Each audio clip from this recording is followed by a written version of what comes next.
بسم اللہ الرحمن الرحیم۔ آج خان صاحب کی پولیٹیکل سٹرگل کا ایک بہت اہم دن ہے۔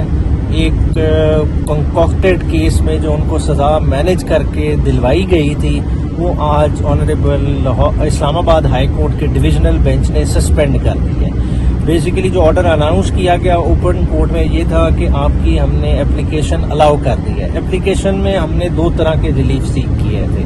اپلیکیشن میں ہم نے ججمنٹ کی سسپینشن اور خان صاحب کی سینٹنس کی سسپینشن دونوں سیک کی ہے۔ اگر ایگزیکٹلی اسی لائنز پہ ریلیف آتا ہے تو خان صاحب کی سسپینشن کا اس کا مطلب یہ لیا جائے گا کہ سزا تو معطل ہوئی ہے، ساتھ ساتھ جو ان پہ قدغن الیکشن کمیشن نے لگا دی تھی کہ جیسے یہ ججمنٹ آئی انہوں نے ایک نااہلی کا نوٹیفیکیشن نکال دیا تھا، تو وہ نااہلی کا نوٹیفیکیشن بھی خود بخود ختم ہو جائے گا۔ ہمیں کسی عدالت میں اس کے جانے کی ضرورت نہیں پڑے گی۔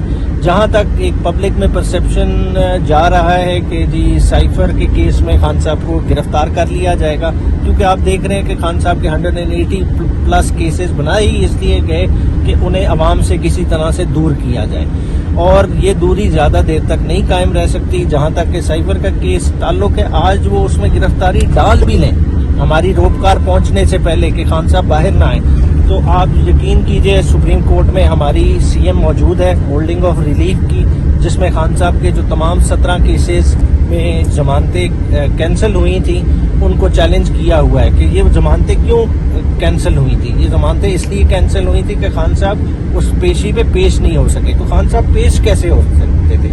خان صاحب تو already behind the bars on account of a judgment of a competent court جا چکے تھے۔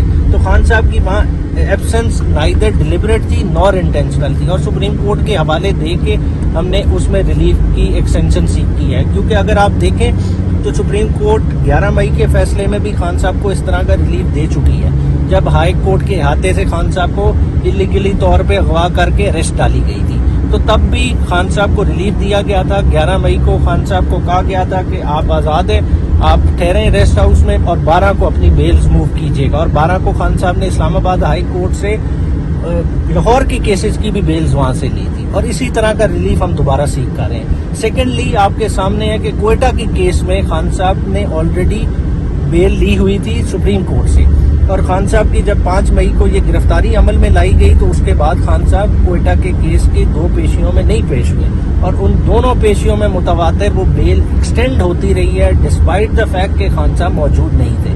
تو سپریم کورٹ کو بھی تو پتا تھا کہ وہ ججمنٹ کی وجہ سے بیہائنڈ دا بار ہے، مگر نچلی کورٹوں نے سپریم کورٹ کے 3 رکنی بینچ کے 2 عدد فیصلوں کو مسلسل اگنور کیا ہے، جو کہ آرٹیکل 189 کے منافی ہے۔ تو اگر ان چیزوں کو ساروں کو پرسپیکٹو میں رکھتے ہیں، انشاءاللہ تعالی خان صاحب کی یہ سٹرگل کوئی اتنی لمبی نہیں ہے، وہ بہت جلد عوام کے بیچ ہوں گے، اور انشاءاللہ تعالی ہم سب کو وہ اپنے ویژن کے مطابق ایک نئے پاکستان کی طرف لے کے چلیں گے۔ شکریہ۔